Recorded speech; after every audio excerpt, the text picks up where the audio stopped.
Njeriu që jetoi 250 vjet. Ishte viti 1930. Gazeta prestigjioze New York Times publikoi një artikull shumë të çuditshëm. Aty shkruhej se një profesor i Universitetit të Chendi në Kin kishte zbuluar një sekret të madh. Atë vit, profesori kishte filluar të punonte për mbledhjen e disa materialeve për studimin e biologjisë dhe evoluimin e racës njerëzore të shtetit kinez, ku krejt rastësisht, brenda disa dokumentave të qeverisë perandorake kineze, zbuloi misterin në fjalë. Dokumenti ishte i vitit 1927 dhe aty shkruhej se perandoria krenoi me jetëgjatësinë e një njeriu të quajtur Li Qingyan, sepse ishte më jetëgjatë i Kinës. Pra, në vitin 1827, ai festonte 150 vjetorin e lindjes. Profesori mbeti pa fjalë dhe sipas kërkimeve që kryeu, Li kishte lindur në vitin 1677 në një fshat të vogël të quajtur Qiyang, në jug të qytetit Chongqing.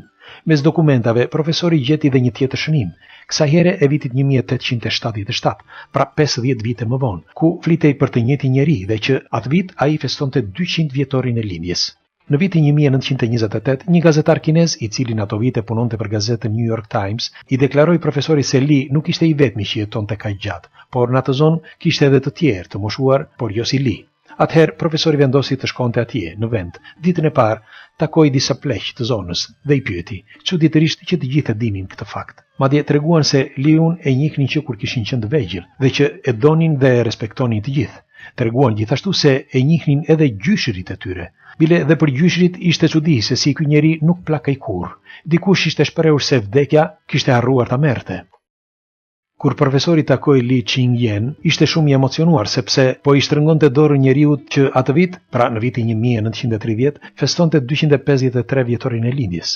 Pas disa ditësh, profesori u kthye në Pekin për punë urgjente, me shpresë se do të rikthehej sërish shumë shpejt. Por koha kaloi dhe më 6 maj të vitit 1933, Li Qingyan vdiq në moshën 256 vjeçare. Megjithatë, profesori shkoi sërish në vend të zbulonte se çfarë fshihej pas këtij misteri. Banorët i treguan se Li Qing ishte martuar 23 herë dhe kishte rreth 200 fëmijë me gra të ndryshme. Madje gjeti dhe njërin nga fëmijët. Djali i tij, që tashmë ishte 92 vjeç, i tregoi profesorit një tjetër histori të çuditshme.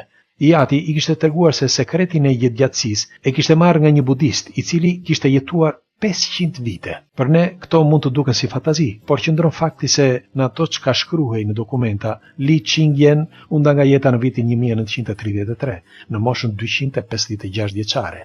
Profesori zbuloi gjithashtu se Li përdorte kombinime barnash dhe disa lëngje të çuditshme, dhe që mund të kishte qenë kjo një nga arsyet e jetëgjatësisë.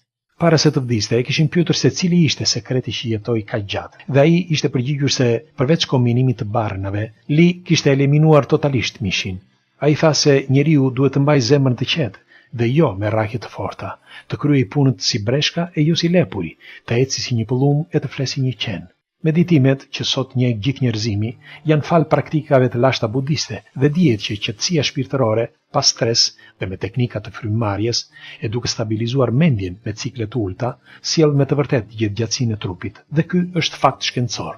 Ndaj dhe këto praktika të dobishme janë shtuar shumë e më shumë kohët e fundit në mbar botën. Tani ju pyes, a e dini se kush është populli më i jetëgjatë në botë? Pjesa dërmuese mendon se janë vendet e zhvilluara. Gabim. Vendi i parë është populli Hunza, mandej rrethinat e Himalajës, deri në Hong Kong e mandej më tej në Japoni. Pra vendet aziatike njerëzit jetojnë më gjatë dhe faktet janë pikërisht ato që përmenda më lart. Cili është sekreti i tyre? Tani po ja u tregoj. Sepse nuk jetojnë me stres si në botën e zhvilluar, nuk thithin ajrin e pist si në botën e zhvilluar.